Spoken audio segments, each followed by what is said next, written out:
Donc, nous poursuivons avec la correction de l'exercice 2, tube à ondes stationnaire. On vous dit qu'il y a un haut-parleur placé à l'entrée d'un tube à ondes stationnaire, alimenté par une tension sinusoïdale de pulsation oméga. Célérité des ondes sonores, on connaît, et donc notez C. Quelle est la grandeur physique qui oscille dans le tube? C'est la même réponse que l'exercice précédent, c'est donc la pression acoustique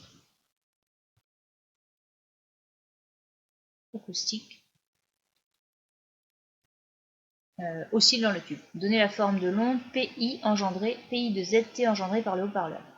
Alors là, PI de ZT, étant donné qu'on a une tension sinusoïdale, eh bien, et que le haut-parleur va vibrer de façon sinusoïdale, donc les couches d'air vont vibrer de façon sinusoïdale, et on va avoir une onde progressive sinusoïdale qui va s'établir dans le tube, qui va être envoyée dans le tube à ce niveau-là, au niveau du haut-parleur. Donc on va écrire, je sais pas, par exemple, A cos oméga t moins kz, on a une onde progressive, mais les indications, donc ici, onde sinusoïdale, c'est pour ça qu'on a un cosinus ou un sinus, ça aurait été bien, mais on définit avec un cosinus. Ici, onde progressive, dans le sens des x croissants, le signe moins, et donc, on choisit l'origine des phases, la phase à l'origine égale à 0. On dit quand rien n'est dit, on peut choisir ça comme ça. Maintenant, alors, la question quand même. Une surface réfléchissante placée en bout du tube, repérée par z égale 0, engendre une onde réfléchie. Donnez la forme générale de cette onde sans expliciter les différentes inconnues pour l'instant. Ah, d'accord. Donc maintenant, on va avoir une onde réfléchie. Et comme elle est réfléchie, forcément, ça va être une onde régressive. Vous allez avoir donc, P réfléchi en ZT va être de la forme B, on sait qu'on ne connaît pas l'amplitude, cos oméga t plus kz plus phi. Donc là, c'est onde régressive. Ici, vous avez forcément une phase à l'origine non nulle, vous avez un déphasage entre les deux ondes. Et maintenant, nous allons pouvoir certainement déterminer les constantes. La surface réfléchissante en z égale 0 est telle qu'elle correspond à un ventre de vibration. D'accord. Expliciter les différentes inconnues dans la forme de l'onde réfléchie grâce à cette condition limite. Remarque, si on se place au niveau d'un ventre, ça correspond à un maximum de vibration et il existe une dérivée nulle. Bon, je vais donner l'indication. Désormais, on sait que au niveau de z égale 0,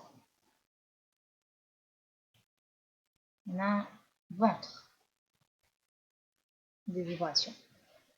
Donc, eh bien, on va devoir sommer l'onde incidente, l'onde réfléchie,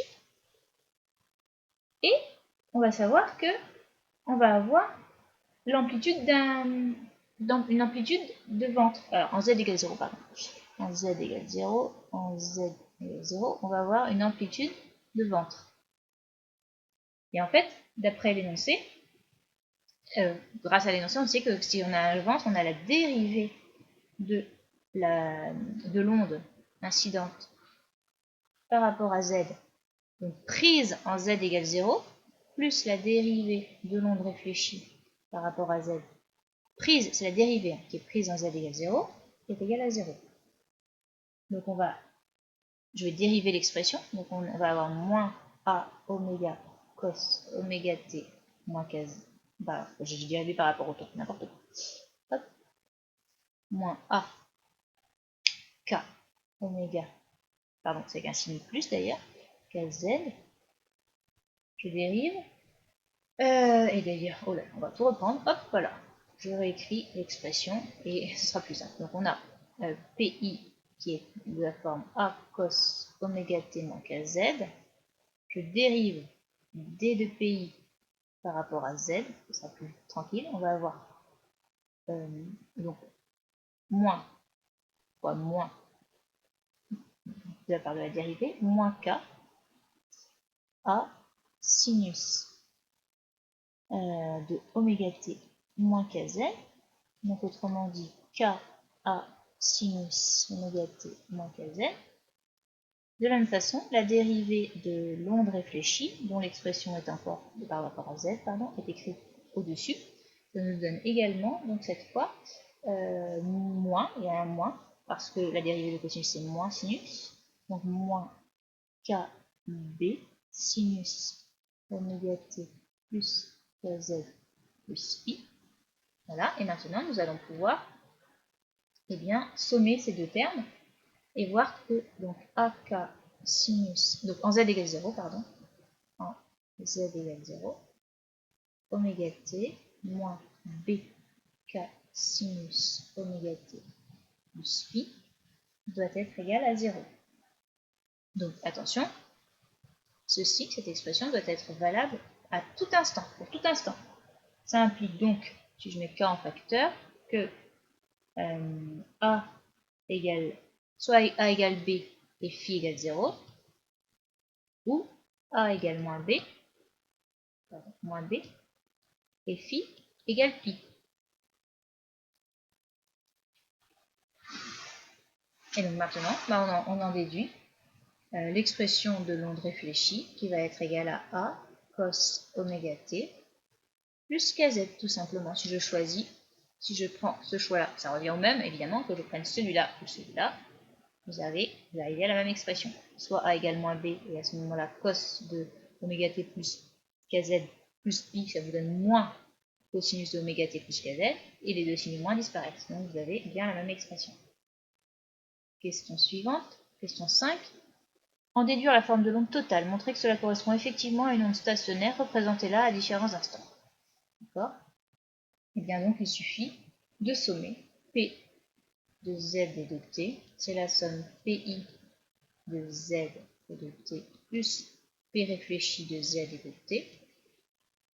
On somme, on se retrouve à sommer A cos oméga T moins kg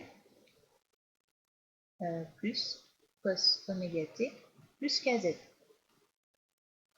À l'aide de l'expression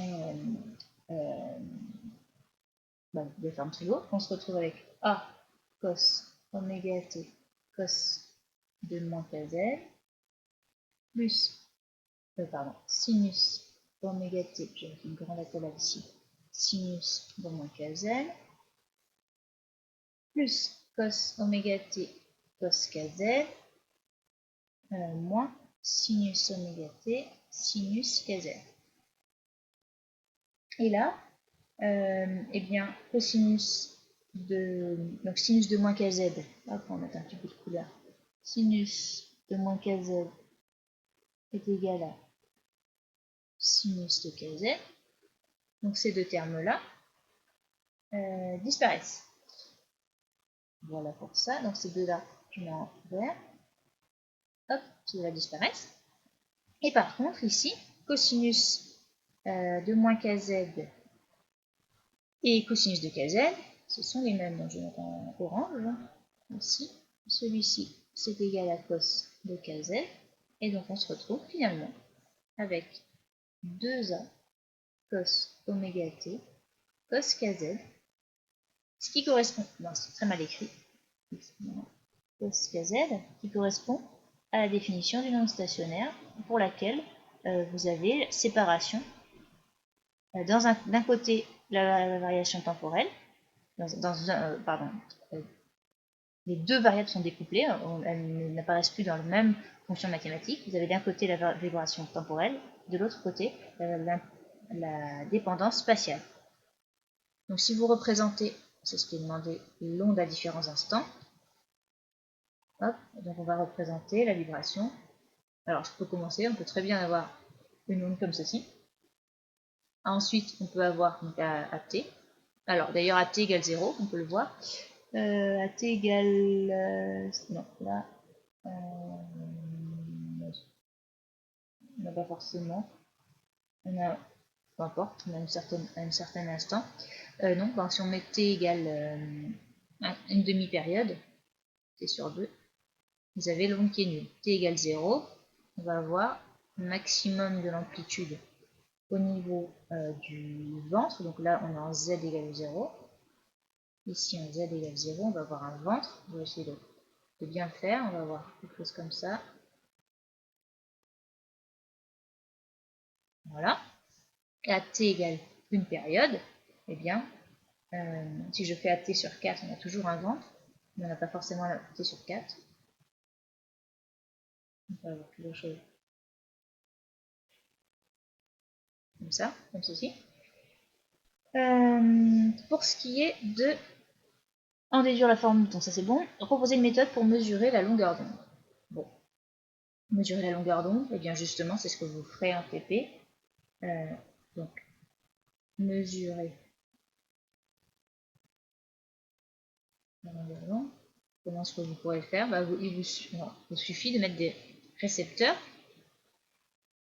acoustiques qui vont vibrer plus ou moins selon justement l'amplitude de vibration de l'onde acoustique. Et vous allez pouvoir voir le nombre de fois sur la distance ici où va s'annuler l'amplitude. Le récepteur acoustique est déplacé selon l'axe Z, et on compte le nombre d'annulations de l'amplitude, quasi-annulation, expérimentalement ce ne sera pas forcément complètement nul, mais de quasi-annulation, et vous venez comme ça vous pouvez revenir à la longueur totale divisée par le nombre d'annulations qui vous donnera la longueur d'onde du système. Alors là, sachant qu'ici vous avez lambda. Voilà pour la fin de cet exercice, et donc vous poursuivez avec l'exercice 3 sur l'exercice de la guitare.